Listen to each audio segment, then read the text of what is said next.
አሰላሙ አለይኩም ወራህመቱላሂ ወበረካቱሁ። ሰላም ጤና ይስጥልኝ። እንግዲህ የተከበራችሁ የቻናሌ ቤተሰቦች እንደምን አላችሁ? ያለው አልሐምዱሊላህ። እንዲሁም ክርስቲያን ወገኖች ሰላም በያላችሁበት ሰላማችሁ በዝቶ ይትረፍ።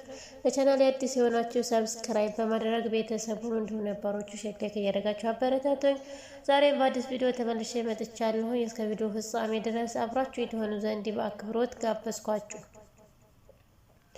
እንግዲህ የሮዛ ክፍል 22 ደርሰናል ማለት ነው። እንግዲህ በባለፈው ክፍል ማኪ ናታንን በግዴታ አስገድደህም ቢሆን ታገባኛለህ ብላ እያስፈራራችሁ ነበረ።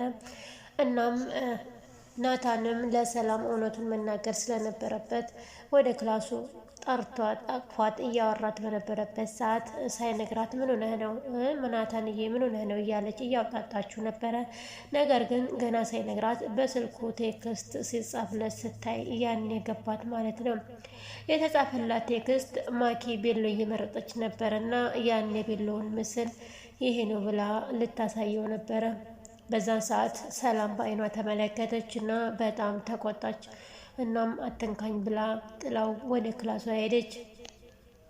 ማኪ ደግሞ በጣም ተደስታ ወደ ናታን እናት ጋር ሄዳ እማዬ ዛሬ በጣም ተደስቻለሁኝ ስትላት ልጅ ምን አገኘሽ? ምን አግኝተሽ ነው እንደዚህ የተደሰሽው? በማለት ጠየቀቻት። እሷም ዛሬ ካልተደሰትኩማ መቼም ልደሰት አልችልም በማለት መለሰችላትና አንገቷን ጠምጠም አድርጋ ሳመቻት። ናታንም ሰላምን ተከትሎ ክፍሏ ድረስ ሄዱ። እባክሽ ሰላም እየተረጅኝ እባክሽ፣ እኔ እኮ ምንም ነገር ያደረኩት የለም ተገድጄ ነው። ከሷ ፍቅር ይዞኝ ወይም ከሷ ጋር መኖር ፈልጌ ሳይሆን ግዳጅ ሆኖብኝ ነው እና እባክሽ ተረጅኝ ብሎ ሲነግራት አትጠጋኝ፣ በቃ ካሁን በኋላ ካንተ ጋር መሆን አልፈልግም፣ አይንህንም ላይ አልፈልግም ስትለው ሰላምዬ እወድሃለሁኝ አፈቅርሃለሁ ስትይኝ አልነበረም እንዴ? እንዴት ነው እንደዚህ ባንዴ በፍቅራችን ተስፋ የምትቆርጪው? በማለት ለመናት። ናታንም ቢለምናት ምንም አልተሳካለትም። ሰላምም አምርራ በቃ አትንካኝ፣ ካሁን በኋላ ካንተ ጋር መሆን አልፈልግም እንደው እራቀኝ በማለት እምቢ ብላው በሩን ዘጋችበት። ሮዛ እንደገመተችውም እንግዲህ ማኪ ሰውየውን አግተዋለች። ማለትም ሞተ የተባለውን ሰውዬ አግታ ይዛ ነው ናታንን እያስፈራራች ያለችው ማለት ነው። ምክንያቱም እነሱ ቀድመው ካገኙ ሰውየውን እቅዱ አይከሽፍባታል እና ሰውየውን አግታ ደውላ ስማኝማ ሰውየውን በደንብ ተንከባከበው አሳምረህ ያዘው እያለች በስልክ ስታወራ ነበረ። እናም እንግዲህ ምናልባት ሰውየው ተገኝቶ ይህ እቅዷ ከከሸፈባት ናታንና ሰላም አንድ ላይ የመሆን እድል ሊኖራቸው ይችላል። ያን ሰውዬ ካስወገደችው ግን ምን ይፈጠር ይሆን? ናታንም እንግዲህ ከቤት ሊወጣ ሲል አንድ ነገር ትዝ አለው። እሱ ምን ነበር? ለሰላም ደብዳቤ ጽፎ ማስቀመጥ ነበረ። እናም ደብዳቤው ላይ ምን ይል ነበረ? ሰላምዬ የኔ ፍቅር፣ የኔ ንግስት፣ የኔ ቆንጆ በጣም እወድሻለሁ። አንቺ ከሌለሽ እኔ በዚህ ምድር የመኖር ተስፋዬ ምንም አይደለም፣ የመኖር ትርጉሜ ምንም አይደለም። አንቺ የኔ ንግስት ነሽ፣ የህይወቴ ውሃ አጣጭ ነሽ። እናም ለፍቅርሽ ዋጋ ከፋይ ነሽ። በእኔ ምክንያት አንገትሽን አስደፍችሻለሁ። እመኝኝ የኔ ፍቅር፣ ካሁን በኋላ አንቺ የምትፈልገው አይነት ባልሆኜ ሁሌም አኮራሻለሁ። እመኝኝ፣ በእኔ ተማመኝ። መቼም ቢሆን አንዴም እንኳ እንባሽ ጠብ እንዲል አልፈቅድም። ለአንቺና ለፍቅራችን ስል ራሴን መስዋዕት አደርጋለሁ። በጭራሽ ልታለሽብኝ አልፈልግም ነበር የጻፈው ደብዳቤ። ደብዳቤውን ጽፎ ሲጨርስ በበሩ ስር አሾልኮ ሰጣት። በዛ ሰዓት ሰላም ከበሩ ስር ቁጭ ብላ እያለቀሰች ነበርና ደብዳቤውን ወሰደችው። ደብዳቤውን ስታነበው እጅጉን በጣም አለቀሰች። ናታን ልብሱን ለባብሶ ወደ ውጭ ሊወጣ ሲል በሩ ጋር እህቱን አገኛት። ሮዚ በቃ ሰላምን ላንቺ አደራ ሰጥቼሻለሁኝ እኔም ሄዴ ነው ሲላት፣ ሮዛም እንዴ ምን ሆነህ ነው ናታን? የት እየሄድክ ነው ስትለው፣ በቃ ጠይቅኝ፣ እስከ ዛሬ ማድረግ የነበረብኝን ነገር ማድረግ ስለነበረብኝ ግዴታ መሄድ ያለብኝ እና እናቴንና ሰላምዬን ላንቺ ነው አደራ ሰጥቼ የሄድኩት ብሎ ሲነግራት፣ በጭራሽ ብቻህን አልልክህም፣ አብረን ከኔ ጋር እንሄዳለን አለችው። እሱም በጭራሽ አንቺ ከኔ ጋር አትሄጂም አላት።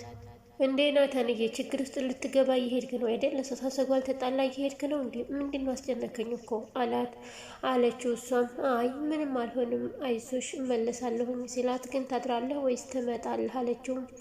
እሱም ልደር፣ ግን ቶሎ መመለስ እማውቀው ነገር የለኝም፣ ነገር ግን ምንም እንደማልሆን ቃል ገባልሻለሁ አላት። ናታን የት እየሄደ ይሆን? ምን ሳስቦ ይሆን? ሰላምም እንግዲህ ደብዳቤውን አንብባ እንደጨረሰች ቀጥ ብላ ወደ ናታን ክፍል ሄደች። ግን ናታን አልነበረም። ናታን እንዲወጣ አልነገራትም ነበረ። እናም ስቅስቅ ብላ እያለቀሰች እያለ ሮዛ መጣች። ሮዛን እቅፍ አረገቻትና ሮዚ ግን የእውነት ናታን ሊያገባ ነው? ግን የእውነት ነው ብላ ጠየቀቻት። ሮዛም እኔ እውነት የማውቀው ናታን አንቺን ማፍቀሩን ብቻ ነው፣ የእሷ የሁሉም ነገር ውሸት እንጂ የእውነት አይደለም እያለች አጽናናቻት። ግን እኮ ሊጋቡ ነው፣ ቤሎውን እኮ ምርጣ ስትልክለት አይቻለሁ አለቻት። እናም ግን አዎ መጋባትማ ሊጋቡ ነው፣ ግን ፍቅሩና ልቡ ያለው ከአንቺ ጋር ነው ስትላት፣ አሁን ናታን ቤት የለም ወጥቷል፣ ግን ደግሞ የሚከሰተውና የሚመጣውን ነገር አናውቅም፣ አንቺ ተረጋጊ፣ ናታን ሁሌም ያንቺ ነው ብላ አጠናከረቻት። የት እንደሄደ አጥብቃ ጠየቀቻት። ናታን የት ነው የሄደው? እባክሽን ብቻውን እኮ ነው የሄደው፣ እባክሽን ነከተለው ስትላት፣ ናታን የሄደበት ራሱ ብቻ ነው የሚያውቀው፣ ለእኔም አልነገረኝም፣ ብቻ ተረጋጊ፣ ብቻ የሄደበት ነገር ተሳክቶለት እንዲመለስ ብቻ ጸልይ አለቻት። ናታን ከቤት የወጣው ፍቅራቸውን ለማዳን እና እዚህ የተሳሳተ ትዳር ውስጥ እንዳይገባ ነው። እንግዲህ ናታን ተሳክቶለት ይመጣ ይሆን ወይስ ምን ይገጥመው ይሆን? ናታን ማኪ የደበቀችው ሰውዬ ጋር ነበረ እሷን እየተከታተለ የሄደው። እንግዲህ ማኪ ሰውየው ጋር ልትገባ ስትል ግን ጠብቅ ያለችው ሰውዬ ቀድሞ ናታንን አየው።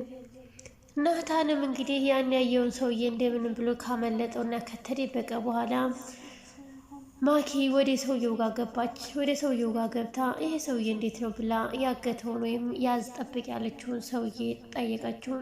አሪፍ ነው ምንም አይልም እየተዝናና ነው ብሎ ታሾፉ በኋላ ከዛም በኋላ እንግዲህ በአንተ ምክንያት ነው ዛሬ ማታ ቀለበቴ ወይ ይታሰራል ወይ አይታሰርም፣ ምክንያቱ አንተ ነህ፣ አንተ ከሌለህ የኔ ጋብቻ አይፈጸምም ማለት ነው አለችው። እባክሽን እህቴ ከኔ ምንድን ነው የምፈልጊው? እባክሽ ልቀቂኝ ብሎ ቢለምናትም እሷ ግን ልትሰማው በጭራሽ አልቻለችም።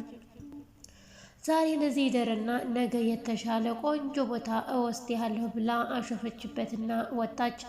እሷ ስትወጣ ግን ናታን በርጋ ነበረ። ያወራችውን በሙሉ ሰምቷታል። እንደምንም ተደብቆ አሳለፋት።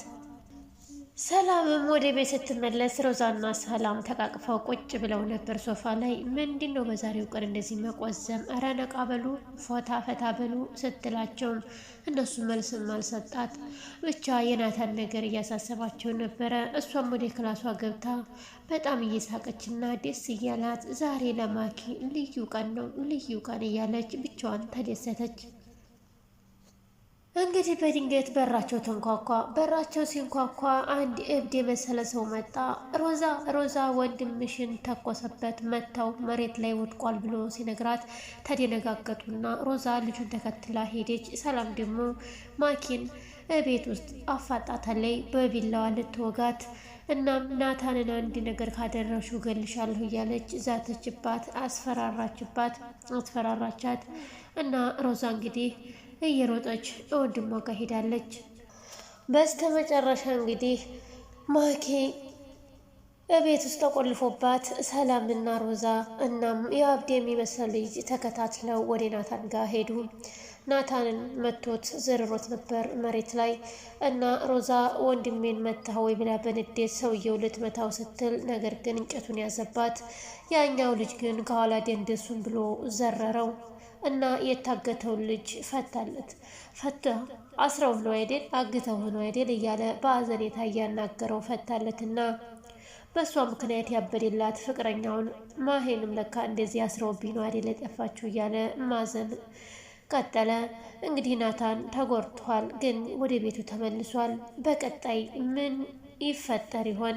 አብረን የምናየው ይሆናል። ውድ የቻናሌ ተከታታዮች አብራችሁ ስለሆናችሁ ከልብ አመሰግናለሁ። እስከ ቪዲዮ ፍጻሜ ድረስ ስለተከታተላችሁኝ አመሰግናለሁኝ። ሼር ላይክ አድርጉልኝ። በሌላ ቪዲዮ እስከምንገናኝ በያላችሁበት ደህና ሁኑ። ባይ ባይ።